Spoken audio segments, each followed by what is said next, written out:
Salmo 145, a partir do verso 1.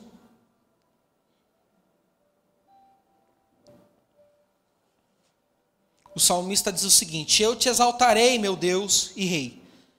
Louvarei teu nome para todo sempre. Todos os dias te louvarei. Sim, louvarei teu nome para sempre. Grande é o Senhor. Ele é digno de muito louvor. É impossível medir sua grandeza. Que cada geração conte aos seus filhos sobre as tuas obras e proclame o teu poder. Meditarei em teu majestoso e glorioso esplendor e em tuas maravilhas. Todos falarão dos teus feitos notáveis e eu anunciarei a tua grandeza. Todos contarão a história da tua imensa bondade e cantarão de alegria sobre a tua justiça. Pai, em nome de Jesus, obrigado por essa noite. Obrigado pela tua presença que foi derramada aqui até esse momento. E nós cremos que o Senhor vai continuar fazendo muito neste lugar. Jesus, eu te peço que nós não venhamos ser empecilhos para aquilo que o Senhor quer fazer aqui. Que nós não venhamos atrapalhar, mas sim dar liberdade para o agir do Senhor nessa noite, Pai. Espírito Santo, que essa palavra venha como revelação nos nossos corações. Que a nossa fome, a nossa sede, nosso encargo aumente nessa noite. Que os nossos olhos espirituais sejam abertos, Senhor, para compreender a tua vontade em nome de Jesus. Amém? Irmãos, o pastor já tinha passado para a gente aproximadamente um mês a escala. Eu já sabia que eu ia pregar mais ou menos esse assunto. Mas normalmente quando vai chegando perto, você sabe que Deus vai levar você a ministrar algo. Normalmente Deus te leva a passar por experiências e passar por algumas circunstâncias para que aquela palavra ela se torne uma realidade maior no seu coração, para que você possa testemunhar com mais autoridade aquilo que você está falando. E eu quero começar essa mensagem contando um breve testemunho de algo que aconteceu essa semana, e isso vai totalmente de acordo com aquilo que nós vamos pregar hoje nessa mensagem. Essa semana, de terça para quarta-feira, na terça-feira à tarde, na verdade, eu recebi a notícia do falecimento da minha avó. Minha avó, por parte de pai, ela mora lá em Diadema. E foi uma surpresa, assim, já era uma senhora de idade, mas não estava internada, não estava assim, a família não estava preparada que isso ia acontecer exatamente naquele momento. E naquela noite eu fui, com meu pai e meus irmãos, nós fomos para Diadema, e fomos para o velório, e o velório ia ser naquela madrugada, e na quarta-feira ela seria enterrada. E naquela noite, minha avó crente, o nome dela, não é apelido, o nome dela é Maria Pastora. Tinha Pastora no nome. E a mãe dela não era crente quando deu esse nome para ela, isso que era mais curioso. Então nós já criamos que era Deus trazendo algo ali para a nossa família. E durante aquela noite, o começo daquela madrugada, muitas pessoas chegavam e começaram a contar testemunhos. E eu descobri que minha avó, eu já sabia que ela era uma baita de uma crente. Sabe aquela senhorinha do coque, do saião? Do reteté? Você via, a 10 metros de distância, você olhava para você, pronto. Já era ali para você. Mas eu descobri que ela era muito mais crente do que eu imaginava, irmãos. E naquela noite chegava pessoas, elas começavam a contar experiências, e pessoas chegaram para mim e falavam: eu só estou aqui, com 50 anos de idade, casado, com filhos, porque há 30, 40 anos atrás ela pregou o evangelho para mim. E eu vi muitos testemunhos naquela madrugada. E não testemunhos antigos, o que mais aqueceu o meu coração, e eu quero compartilhar com vocês aqui nessa noite, sobre a Maria Pastora, era de coisas recentes, com 77 anos de idade. Ela fazia hemodiálise 2, 3 vezes por semana, passava praticamente o dia inteiro na máquina. E isso cansa demais, isso esgota demais, é um tratamento que a pessoa fica acabada.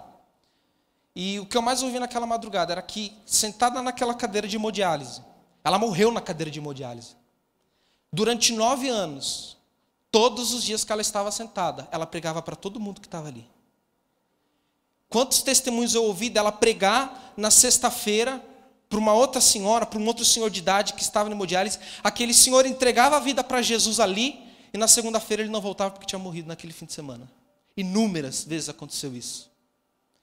Ela cansada, esgotada por conta do corpo, mas sempre pregando o evangelho, sempre compartilhando do amor de Deus, sempre com uma palavra de consolo para todo mundo que estava ali. Um tempo ela morou aqui em Itatiba.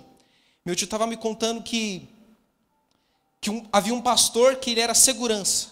E ele chamou meu tio para falar que o que ele viu de ânimo naquela senhora ali, doente, pregando para todo mundo, naquele lugar que só haviam doentes.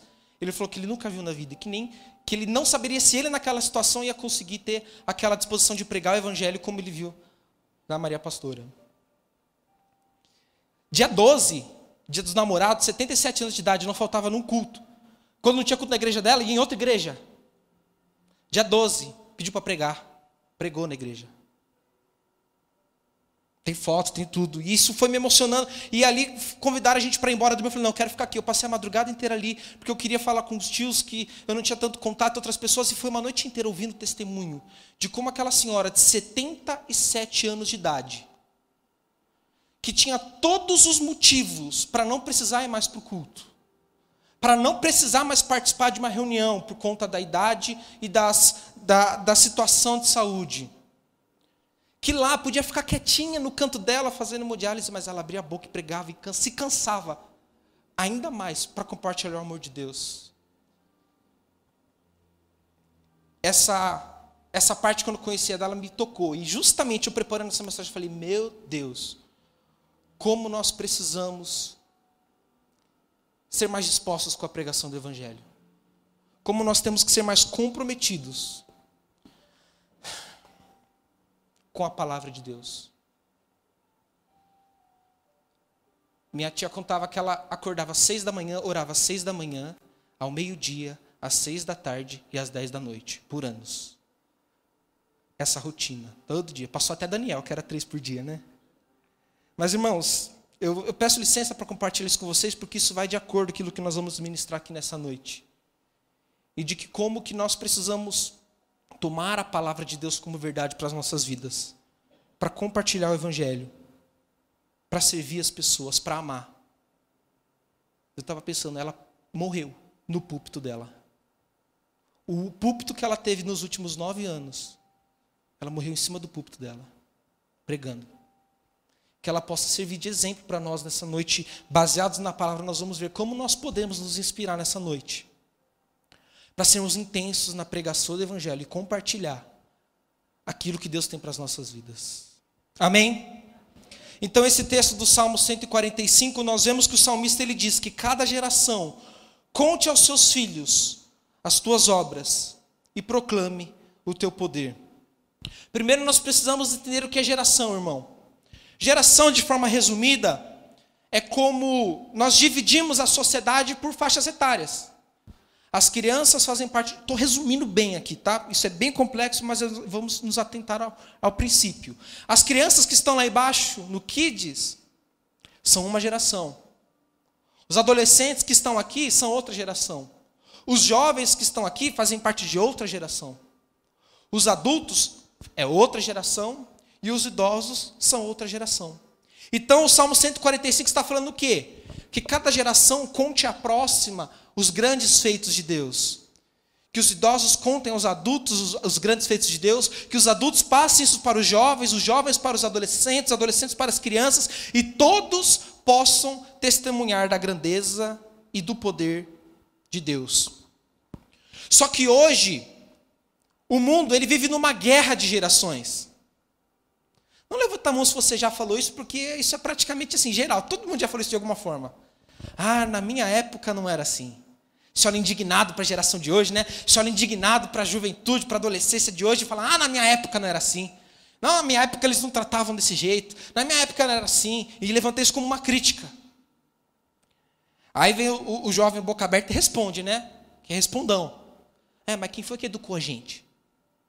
E aí fica essa briga.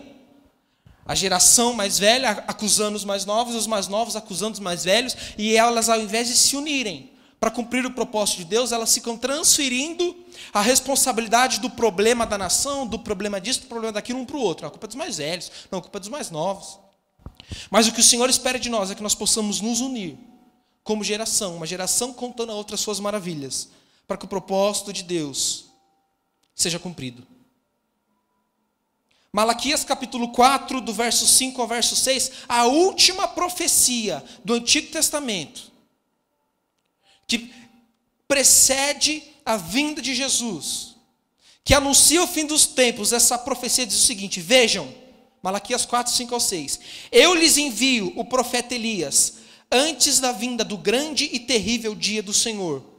Ele fará que o coração dos pais se volte para os filhos, e o coração dos filhos se volte para os pais. Do contrário, eu virei e castigarei a terra com maldição. O que nós aprendemos nesse texto? Que se as gerações elas não têm o seu coração voltado uma para a outra, a consequência disso é maldição sobre a terra. Mas se uma geração tem o seu coração entregue e aliançado com a outra, é bênção de Deus, porque vem o espírito de Elias, que somos nós como igreja hoje preparando a vinda do Senhor. Amém? Então nós precisamos estar atentos e ter as gerações conectadas. Você só anota para você ler na sua casa, Marcos capítulo 5, nós vemos um texto onde nós vemos claramente isso acontecer. Jesus recebe a notícia que havia uma menina que estava morta, estava como morta, e agora Jesus é chamado para curar essa menina. E Jesus ele começa a andar em direção da casa daquela menina, que tinha 12 anos de idade. A Bíblia faz questão de dizer que ela tinha 12 anos de idade. A Bíblia não fala nada à toa, amém? Só que no caminho, enquanto Jesus estava indo até aquela menina que estava como morta, morrendo nos últimos momentos, para trazer vida, para trazer cura sobre ela, no meio do caminho, Jesus encontra uma mulher que tinha um fluxo de sangue. E a Bíblia faz questão de dizer que ela tinha, há quanto tempo aquela enfermidade? Há 12 anos. Então, quando aquela menina nasceu, essa mulher aqui ficou doente. Quando Deus trouxe uma nova vida a uma nova geração, a geração anterior se adoeceu. Agora Jesus ia trazer um avivamento sobre aquela menina de 12 anos. Deus ia trazer um avivamento sobre a nova geração, trazer uma nova vida sobre ela. Mas no meio do caminho, ele precisou parar para curar a geração anterior. Se Deus quer fazer algo no meio dos jovens, dos adolescentes, dos nossos filhos que estão lá embaixo, primeiro, no meio do caminho, Jesus vai fazer nos pais. Jesus vai fazer nos mais velhos. Que precisa de cura, que precisa de restauração, que precisa de vida. Para então ele poder caminhar até essa nova geração e trazer um avivamento sobre ela. Porque as gerações estão conectadas. A igreja só irá cumprir o propósito de Deus na terra se houver unidade entre as gerações. Mas qual é o nosso papel no meio de tudo isso? Primeiro, nós temos que assumir a nossa responsabilidade, irmãos. Eu tenho que assumir a minha responsabilidade, você, todos nós temos um papel nessa obra e temos que assumir esse papel. 1 Pedro 2,9 diz o seguinte: vocês, porém, são povo escolhido, são geração eleita, sacerdócio real, nação santa, povo de propriedade exclusiva de Deus. Tem gente que para aí, eu sou de Deus, eu sou escolhido, eu sou separado. Mas, irmão, o versículo não acaba aí. O versículo continua. A fim de, para um propósito, para o objetivo de proclamar as virtudes daquele que nos chamou das trevas para a sua maravilhosa luz. Você é escolhido? Sim. Você é separado? Sim. Você é eleito? Sim. Mas para um propósito. Nunca para desfrute deleite próprio, mas para alcançar o perdido, para anunciar a palavra de Deus, para compartilhar o evangelho, para anunciar as boas novas aos perdidos. Amém? E o texto diz aqui que somos todos nós. Isso aqui na teologia nós chamamos do sacerdócio universal do crente. O que isso significa? Que a partir de Cristo, quando você entrega a sua vida a Ele, todos nós temos livre acesso a Deus. Todos nós temos livre acesso ao Senhor. E podemos pregar o evangelho. Ah, não, deixa isso para o pastor.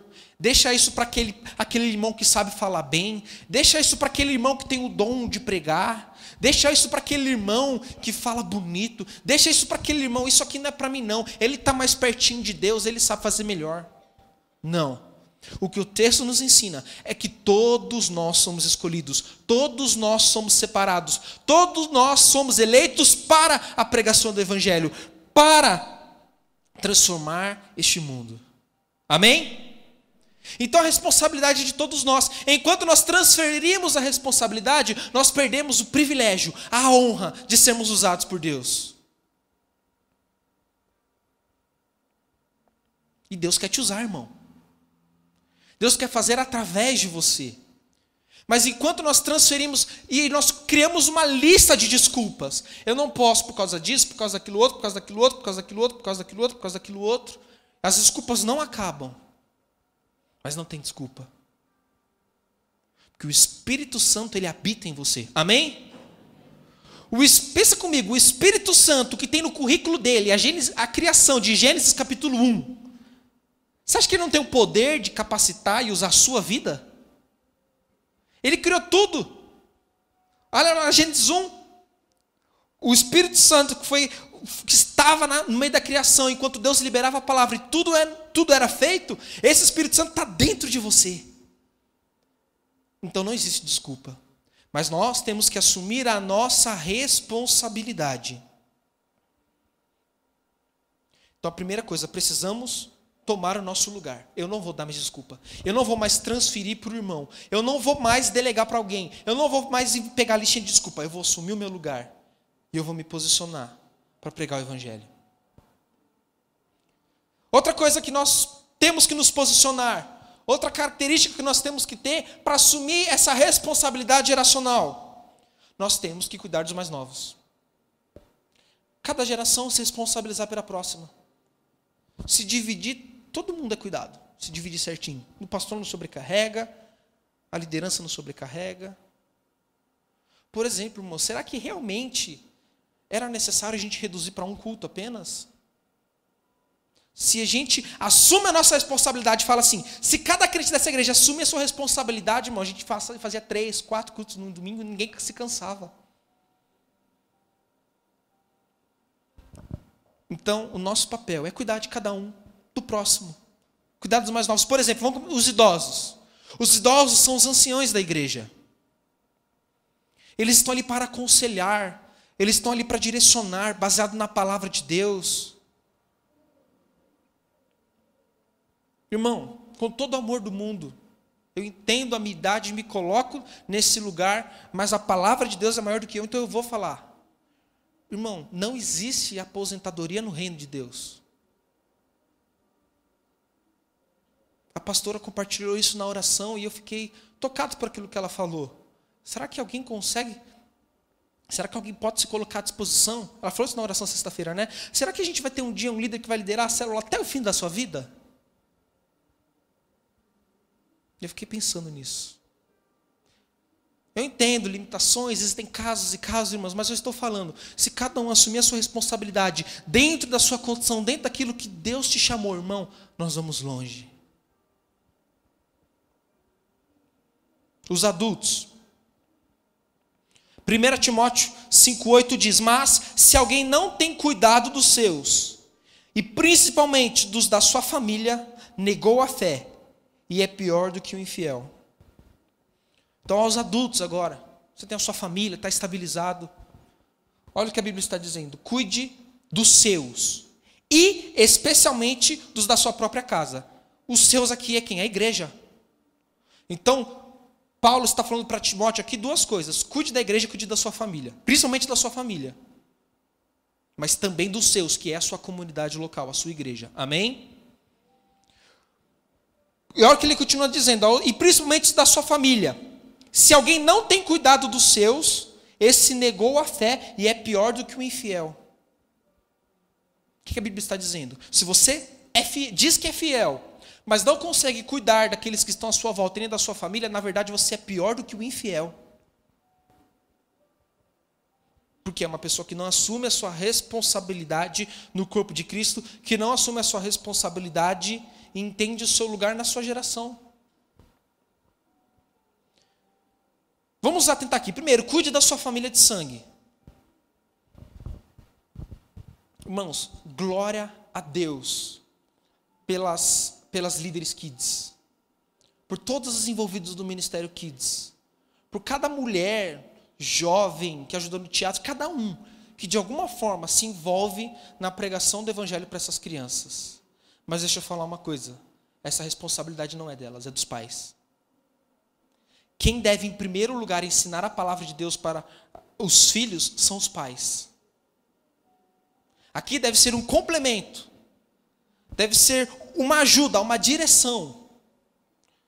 Mas a responsabilidade é do pai dentro de casa de ter o seu culto doméstico, de ter o seu momento de sentar na mesa e compartilhar da palavra de Deus com os filhos, e não de ficar delegando. Por quê? Porque o brasileiro, ele acostumou com o Estado, então ele transfere a educação do secular do seu filho para a escola, aí ele acha que ele vai chegar na igreja e ele vai fazer a mesma coisa. Então a vida espiritual do meu filho não é problema meu, é problema da líder kids dele, do líder de adolescentes dele, do líder de jovens dele. E se alguma coisa acontecer com meu filho é porque não cuidaram direito dele. Você chega para o irmão na igreja, a paz do Senhor, irmão. Não é? Então, nós como família, precisamos ter a consciência de que somos uma família. Quando você olha para uma criança lá embaixo, pensa que ele também é o seu filho. Ah, eu não tenho filho. Ah, mas meu filho, eu cuido do meu. Assuma a responsabilidade sobre a próxima geração. Assuma a responsabilidade sobre o próximo. Se coloque a servir o próximo, irmão. Eu sei que essa é uma palavra que tem nos confrontado, me confronta, e eu espero que te confronte também, mas que nessa noite o Espírito Santo nos leve ao arrependimento, para nos posicionarmos, a cumprirmos a vontade de Deus para a nossa vida. Nenhum amém? Amém? Os homens, então, no caso, eu estava falando, assumir a responsabilidade sobre a sua família, educar os seus filhos, ensinar a palavra de Deus, fazer o seu culto doméstico. Agora vamos dividir aqui. A gente falou primeiro desse nível dentro de casa, agora vamos falar da igreja. Assumir uma célula, irmão. Se colocar à disposição para cuidar da sua família espiritual. Você não está cuidando de uma igreja com 500 pessoas. Você está cuidando ali de 5, 6, 7, 8, 10, 15 irmãos no máximo. E não é virar babá deles, que 24 horas por dia, 7 dias por semana, você está lá em cima, cuidando da vida deles. Não é isso. Mas é alguém que tem a consciência que está ali para compartilhar da palavra, está ali para servir, está ali para abençoar, está ali para dedicar o seu tempo, para ouvir, para abrir a Bíblia e trazer uma palavra de consolo, de exortação, de motivação.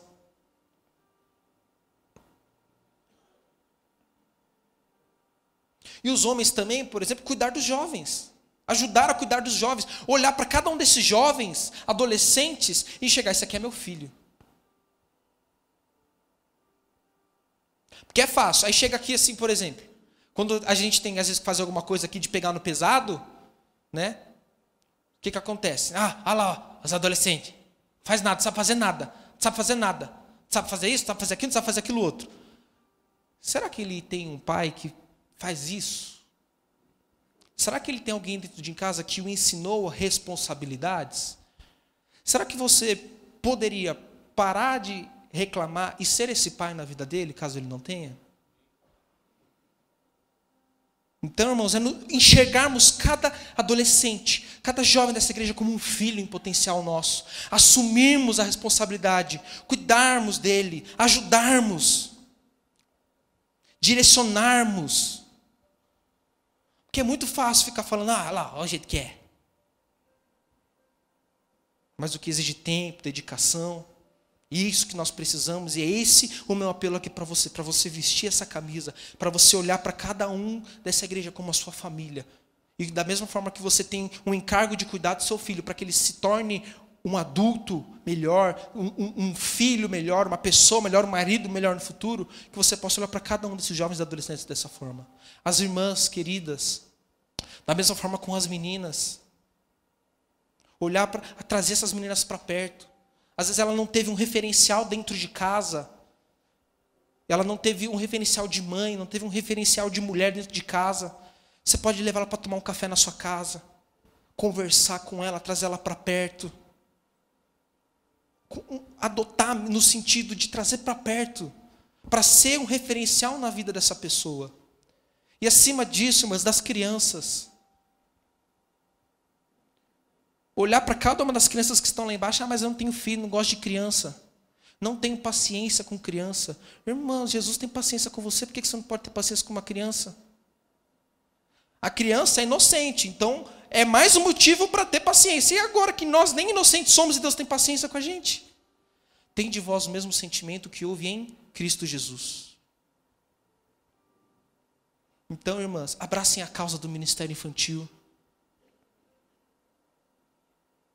Quando minha esposa fazia célula lá no Nações, a gente rodava aquele bairro e a gente via cada pai falando cada barbaridade, cada absurdo. Você ia deixar a criança na casa, ela falava assim, não quer levar para você não? Imagine uma criança ouvindo a mãe falar isso. Como que essa criança vai crescer? Aí chega o final da célula Kids, a criança fala, já acabou, eu queria tanto ficar aqui, não posso ficar aqui o dia inteiro? Aqui ninguém me bate, aqui ninguém grita comigo, aqui ninguém me abusa. Resumindo, não usa essa palavra, mas é esse o fato.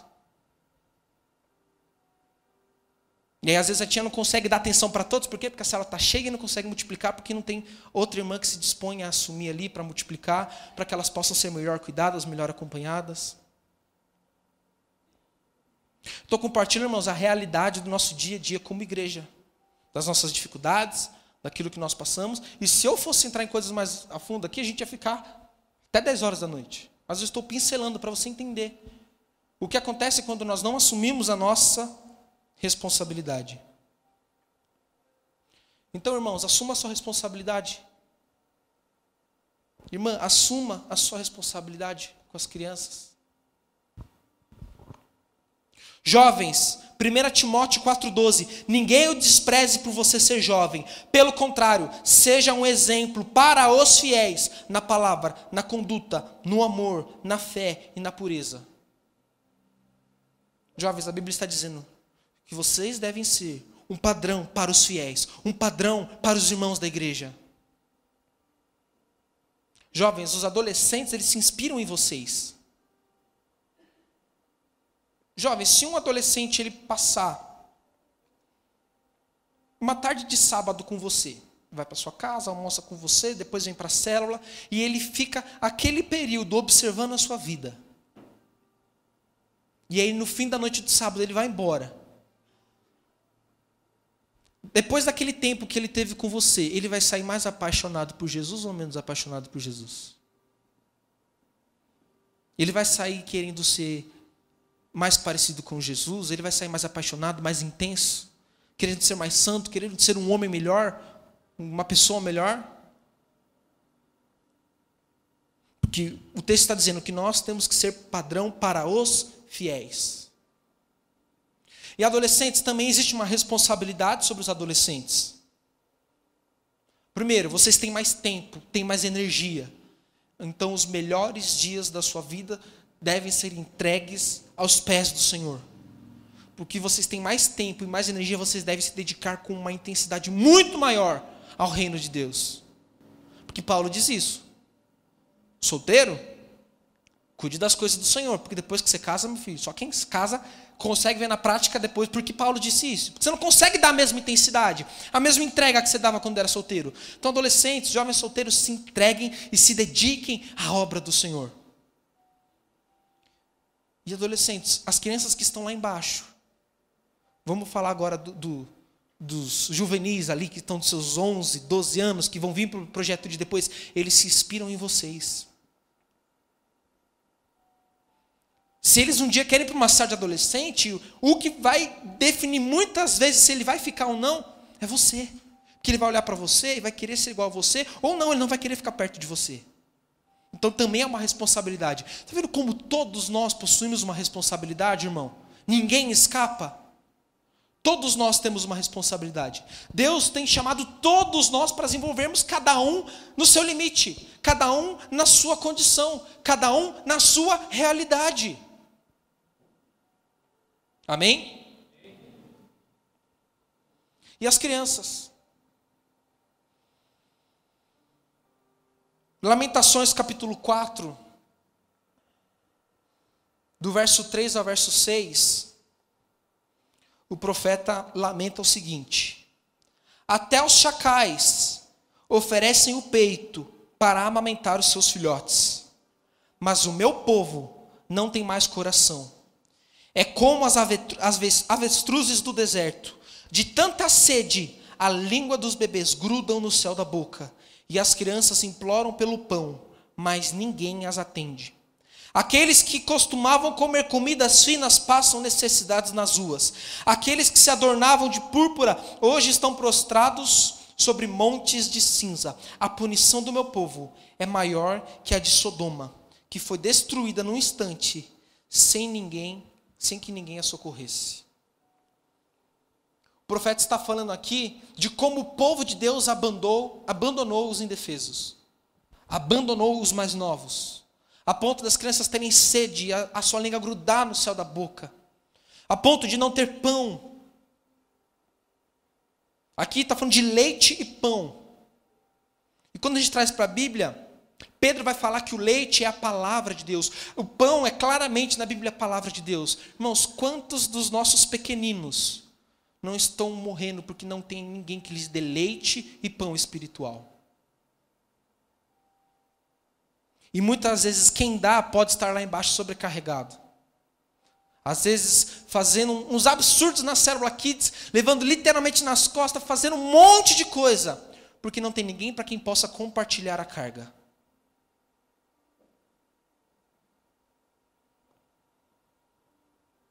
Talvez você veja aqui esperando receber aquela palavra, isso aí, Deus é com você, vai dar tudo certo, vamos para cima. Mas irmãos, eu preciso compartilhar o coração de Deus com você nessa noite. Eu creio que se você se colocar na sua responsabilidade, Deus vai fazer milagres na sua vida, Deus vai te abençoar, Deus vai fazer grandes coisas. Porque o fim não vai ser você, o fim vai ser o próximo. Tudo que Ele vai fazer em você é para que você possa reproduzir isso e abençoar ainda mais os outros que você está assumindo a responsabilidade. Irmãos, nós vimos essa semana uma criança de 7 meses será assassinada de forma cruel dentro do ventre. Mas foi abusada, isso, aquilo, irmãos. É uma fatalidade independente do que aconteça. Foi uma fatalidade. Agora, 7 meses. Irmãos, nós temos irmãos aqui no nosso meio que nasceram de 7 meses. Estão aqui saudáveis, bem, vivos. 7 meses.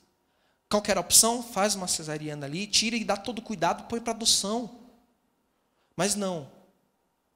Qual que era o objetivo? Era matar a criança. Era torturar o bebê. Eu tomei uma decisão que toda vez que eu for falar do assunto aborto com alguém, eu não vou falar a palavra aborto, eu vou falar o que realmente é, que é um assassinato cruel de um bebê. Troca a palavra aborto por assassinato cruel de um bebê. E veja se você vai cogitar em algum momento a apoiar. Simples. Quando você for discursar, quando você for falar, quando você for conversar, toda vez que vier a hora de falar a palavra aborto, substitua por um assassinato cruel de um bebê. Mateus, mas você não está no seu lugar de fala, porque você não é mulher, isso e aquilo. Ninguém está no lugar de fala, porque todo mundo que está falando sobre esse assunto já nasceu. Alguém tem que defender aquela criança que não tem voz. Alguém tem que se colocar no lugar dos indefesos. Alguém tem que se levantar contra o que está sendo pregado aqui em Lamentações capítulo 4. Alguém tem que se posicionar, irmão, para cuidar dos indefesos. Alguém tem que se levantar para dar um basta nessa geração corrupta.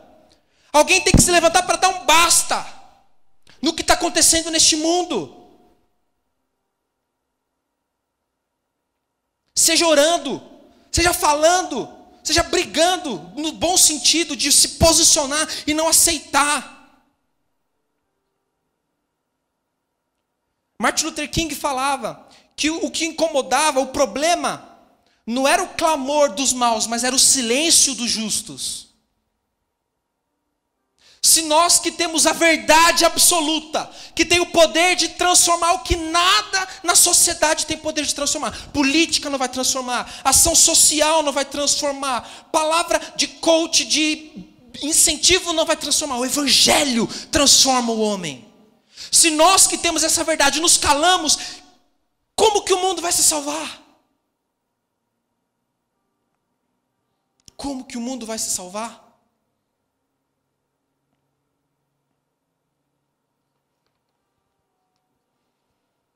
Deus está nos chamando, irmão, a nos posicionarmos para discipularmos as gerações. Buscai em primeiro lugar o reino de Deus e a sua justiça, e as demais coisas lhes serão acrescentadas. Enquanto os nossos olhos estiverem nas coisas dessa terra, nada vai nos saciar, nada vai nos suprir, nada vai nos trazer paz, porque nós não somos dessa terra. Somente aquilo que é do reino vindouro pode nos satisfazer plenamente.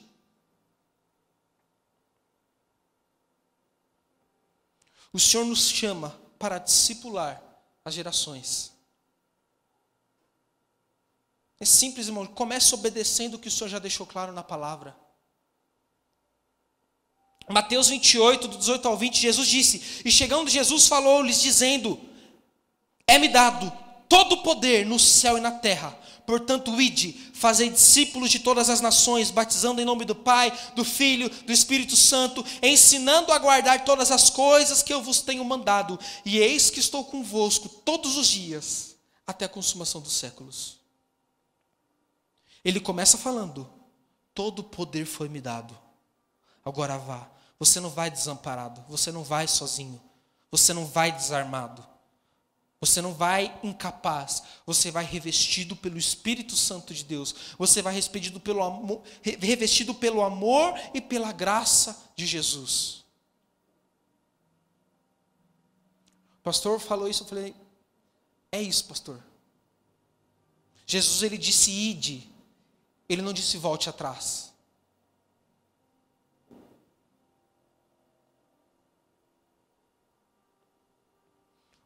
Nós temos que avançar, irmãos. Parar de ficar olhando para o passado. Parar de ficar olhando para trás. Parar de ficar olhando, mas olha o trauma, olha aquilo, olha a minha situação, olha aquilo outro. O Espírito Santo não é suficiente para nos capacitar e nos transformar, irmãos. O que será?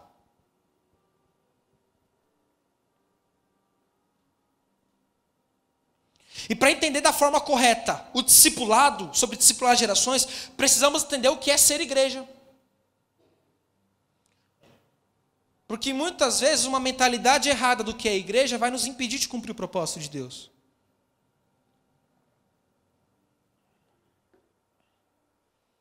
Eu quero falar aqui rapidamente 3 coisas do que não é a igreja. Primeiro, a igreja não é um supermercado, onde você vai quando precisa de algo, paga um preço por aquilo, recebe o que tem que receber e vai embora. O mercado não é isso? Eu vou lá, eu tenho algo. Dinheiro, vou lá. Escolho o produto que eu quero, pago e vou embora. Aí tem gente que acha que a igreja é um supermercado. Eu tenho algo. A minha oração, o meu jejum, a minha santidade, porque essa semana eu não pequei. A minha consagração, porque essa semana eu fiz por merecer. E aí você chega aqui, com o dinheiro. Ou até mesmo com o dinheiro. Literalmente. E aí você vem e começa a escolher. Eu quero isso, eu quero aquilo, Deus, eu quero aquela bênção, eu quero aquela outra. E o Senhor tem que me dar. Eu tenho que ser abençoado porque eu estou andando certinho, estou fazendo tudo certo. Vou dar uma oferta que eu nunca dei aqui antes, hein? Vou dar, aquela oferta que eu nunca dei. E aí, então o Senhor vai ter que fazer. Aí dá. E aí é abençoado, recebe uma palavra de ânimo, amém? Porque Deus também tem palavra de ânimo para nós. E aí vai embora. Acabou. Qual que é o compromisso que tem? Nenhum. O dia que eu precisar, eu volto de novo para fazer outra prece, para fazer outra barganha, para fazer outra troca. Ou até volta toda semana, porque é legal a música, o ambiente, as pessoas, mas não se compromete.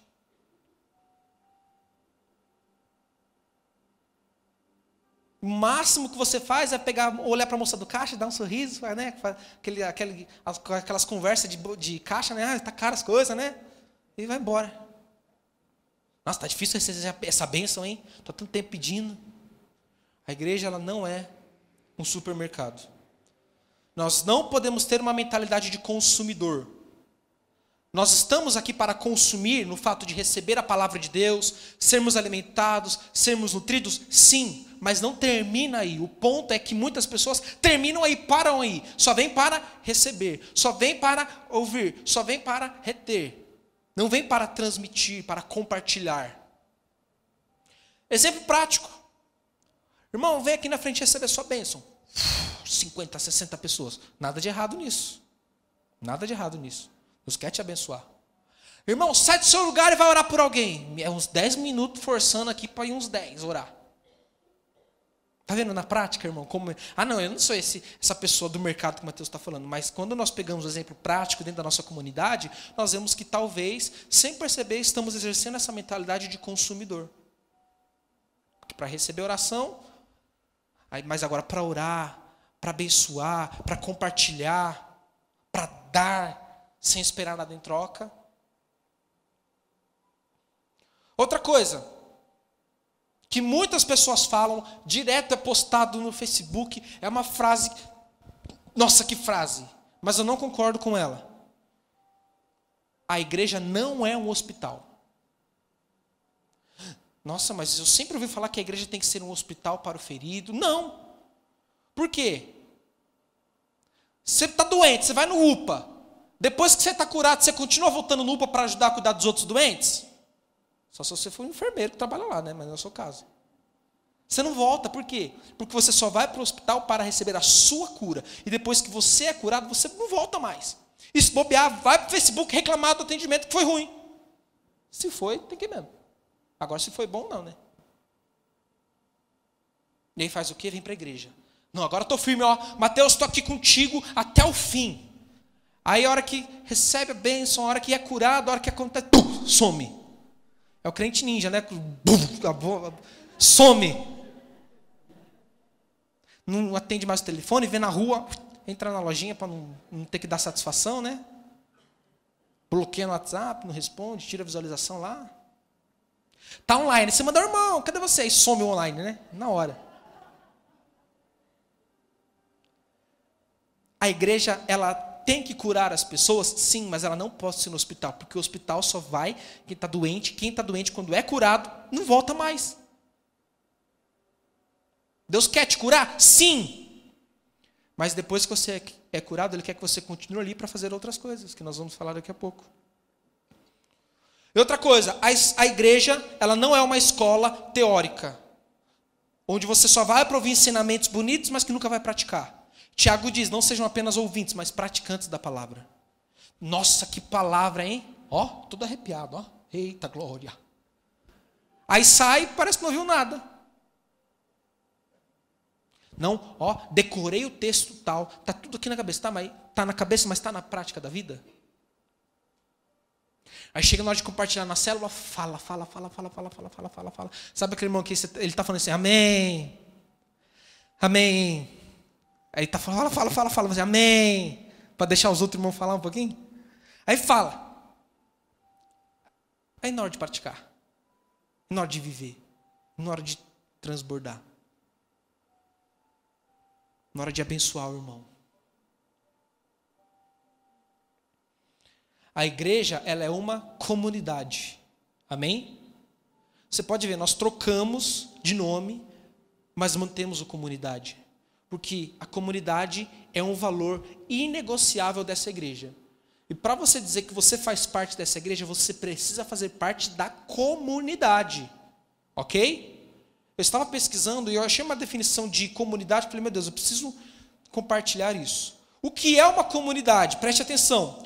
Comunidade é um grupo de pessoas que compartilham perspectivas e interesses em comum e se engajam em ações conjuntas com o senso de pertencimento. Vamos por partes. É um grupo de pessoas que compartilham perspectivas e interesses em comum. Qual que é a nossa perspectiva? O céu. Qual que é o nosso interesse em comum? Ganhar essa geração para Cristo.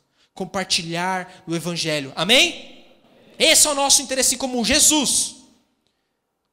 E se engajam em ações conjuntas. O problema é que pessoas que acham que fazer parte da comunidade é só ter os mesmos interesses. Mas não adianta ter o mesmo interesse. É necessário se engajar, se comprometer em ações conjuntas. Ou seja, o nosso interesse é o céu, o nosso interesse é Cristo, então eu vou me comprometer com você, vou vestir a camisa e vou ter ações junto com você, práticas, para que isso se torne realidade. Para que esse nosso ideal, essa nossa verdade, que é a verdade, a palavra de Deus, possa ser espalhada. Com um senso de pertencimento. Sabe quando você percebe que você se torna mais comprometido com a sua igreja? É quando alguém perguntar, que igreja que você vai?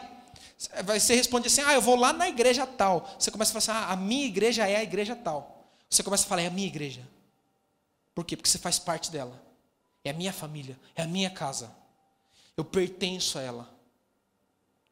Comunidade é um lugar onde você se sente parte, você tem senso de pertencimento, mas que você se engaja na causa.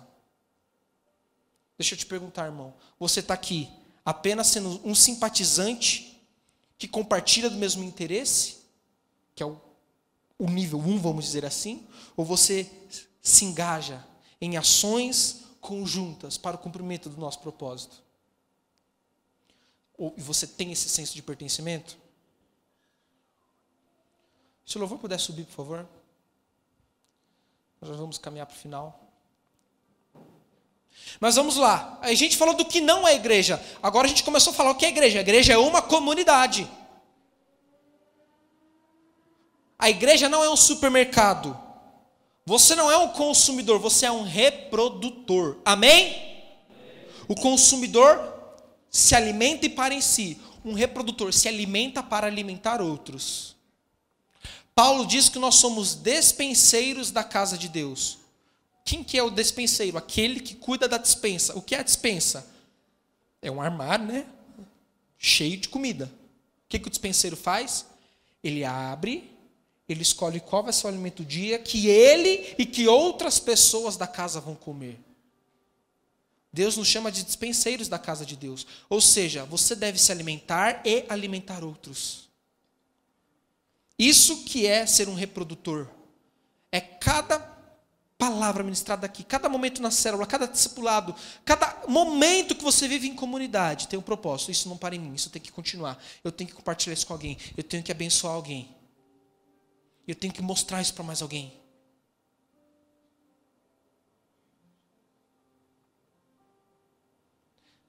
Em uma igreja comunidade, você não é apenas curado e vai embora. Você é curado e permanece para aprender e ministrar cura sobre outros.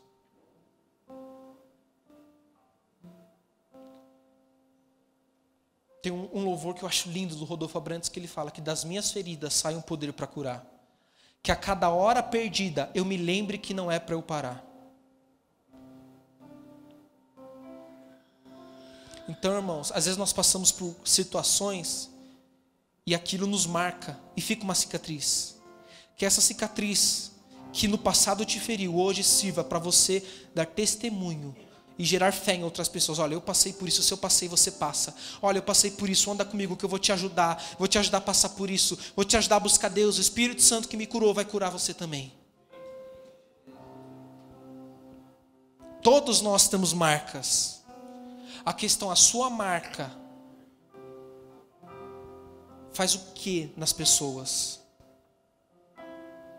Quando as pessoas olham para suas marcas, você, isso aqui, né, aconteceu, né? Como é que dá para acontecer de novo? Ou não, olha, irmão, eu passei por isso, mas o Espírito Santo me deu graça. Eu fiz parte de uma igreja que me abençoou, eu fiz parte de uma comunidade que me serviu, e da mesma forma que ela fez isso comigo, agora eu vou fazer com você, porque Deus vai te abençoar, vai te curar desse trauma, e logo logo você vai estar fazendo isso com outras e outras pessoas.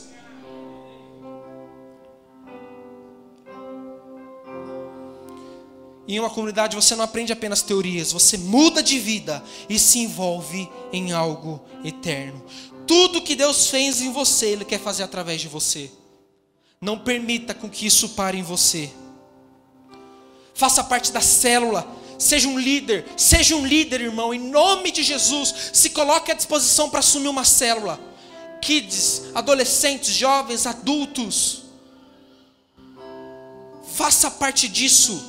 É o maior privilégio que nós temos como igreja, poder cuidar de vidas, abençoar vidas, o bem mais precioso para o Senhor. Seja um anfitrião, abra sua casa, para que naquela casa haja um ambiente onde pessoas sejam salvas, curadas, transformadas, libertas. Sabe, se envolva, mulheres, no ministério Kids, jovens, adolescentes, se envolvam no teatro, no diaconato, no louvor, nas mídias, ajudar a tirar foto, fazer vídeo, postar nas redes sociais, na mesa de som, na escola bíblica. Irmãos, lugar não falta, sobra, tem sobra para você atuar. Eu não sei fazer nada. Você aprende. Todo mundo aprende. Como eu disse, irmãos, não vamos dar desculpas. Entenda o seu papel no corpo e exerça. Isaías 39, do 6 ao 8, Isaías profetiza: eis que virão dias em que tudo quanto houver em tua casa, e que te entesouraram teus pais até o dia de hoje, será levado para a Babilônia. Não ficará coisa alguma, diz o Senhor, e até de teus filhos que procedem de ti, e tu gerares, tomarão, para que sejam eunucos no palácio do rei da Babilônia. Então Ezequias, que era o rei que estava recebendo essa profecia, responde: boa é a palavra do Senhor que disseste. E disse mais: pois haverá paz e verdade nos meus dias. Irmão, esse texto aqui é uma palavra de maldição. A consequência que viria sobre Israel por ter rejeitado o Senhor. Eles seriam levados cativos para a Babilônia. Isaías está profetizando para Ezequias que viria juízo, que eles seriam levados, sequestrados, saqueados, seriam eunucos. Sabe o que Ezequias fala? Não vai ser comigo, vai ser com meus filhos e com os meus netos. Então boa essa palavra, estou em paz. Existe uma palavra de juízo sobre esse mundo. Este mundo vai sofrer juízo, sim. Agora nós podemos nos comportar como Ezequias: mas não é para mim, estou tranquilo. Ou nós podemos nos posicionar: não, eu não posso permitir como rei, e nós somos reis e sacerdotes, que isso aconteça com a próxima geração. Essa palavra não é boa. Eu vou me posicionar para que haja graça, para que haja vida de Deus, para que haja perdão, para que haja arrependimento disponível, para que as pessoas sejam salvas e livres da ira vindoura. Não seja como Ezequias, irmão. Não é comigo, então tudo bem. Compaixão é se colocar no lugar do outro. Foi o que Jesus fez literalmente por mim e por você. E Filipenses 2 diz: para haver em nós o mesmo sentimento que houve em Cristo Jesus. O tema dessa palavra foi, ele é para passarmos o bastão. O bastão está na mão de todos nós. Não está na minha não, Mateus. Sinto muito, se você aceitou Jesus, está na sua mão, você queira ou não. Mateus, deixa eu quietinho aqui no meu canto. Se minha mão falar isso parar de funcionar e ficar quietinha, ela já está fazendo mal para o meu corpo.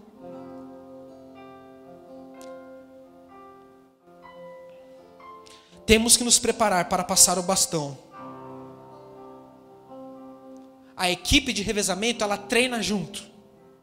Culto, célula. Ela come junto. Se alimenta da palavra de Deus. Estamos lendo a Bíblia inteira juntos. Ela presta contas e ouve o mesmo técnico. O nosso técnico é Jesus Cristo, amém? Muitos dos atletas moram junto no mesmo lugar, ou seja, tem uma comunidade, vivem juntos. Para quê? Para que no dia da corrida eles passem o bastão e eles vençam a corrida que está proposta. Somente juntos, irmãos, vamos vencer essa corrida de revezamento. Eu quero cantar a última parte desse refrão que nós cantamos, a última parte que fez só o teclado. Eu nem tinha preparado isso, mas esse último refrão, coloca ele pra gente, por favor. Esse mesmo. Eu só quero te amar. Eu só quero ver tua face. Eu quero tocar teu coração. Irmãos, quando nós cantarmos isso, nós possamos entender o que de fato essas palavras dizem. Porque em João capítulo 21, Jesus vai restaurar o ministério de Pedro e pergunta: Pedro, tu me amas? Pedro responde: tu sabes, Senhor. O que Pedro responde? Então apacenta os meus cordeiros. Cordeiros são os novatos, os pequenos, as crianças, os adolescentes. Jesus pergunta a segunda vez: Pedro, tu me amas? Pedro responde: Senhor, tu sabes. Jesus pela segunda vez responde: então apacenta os meus cordeiros. Pela terceira vez Jesus pergunta: Pedro, tu me amas? Pedro se entristece e diz: Senhor, tu sabes todas as coisas. Então Jesus diz: apacenta os meus cordeiros. Eu só quero te amar. Se você está disposto a cantar que você só quer amar Jesus hoje, esteja disposto a apacentar os cordeiros dele. Que é isso que ele responde quando você canta: eu só quero te amar. Eu só quero ver a tua face. Lucas 9, de 51 a 53, não precisa abrir. A Bíblia diz assim: aconteceu que completaram os dias em que seria elevado ao céu. Jesus manifestou em seu rosto a firme resolução para ir para Jerusalém, e enviou mensageiros que fossem na frente. Indo eles, entraram numa aldeia de samaritanos para lhe preparar pousada, mas não o receberam, porque o aspecto de sua face era decisivamente ir para Jerusalém. Sabe por quê? Porque em Jerusalém ele seria morto e ia ressuscitar. Ou seja, a face de Jesus mostrava o seu propósito, que era salvar vidas. Você quer olhar na face de Jesus? Quando você olhar na face de Jesus essa noite, o que você vai ver é uma firme resolução, um firme semblante de alguém que é apaixonado por vidas. E eu só quero tocar teu coração. O coração de Jesus é o coração apaixonado por vidas. E é esse coração que Ele quer compartilhar comigo e com você hoje. Feche seus olhos, curva a sua cabeça.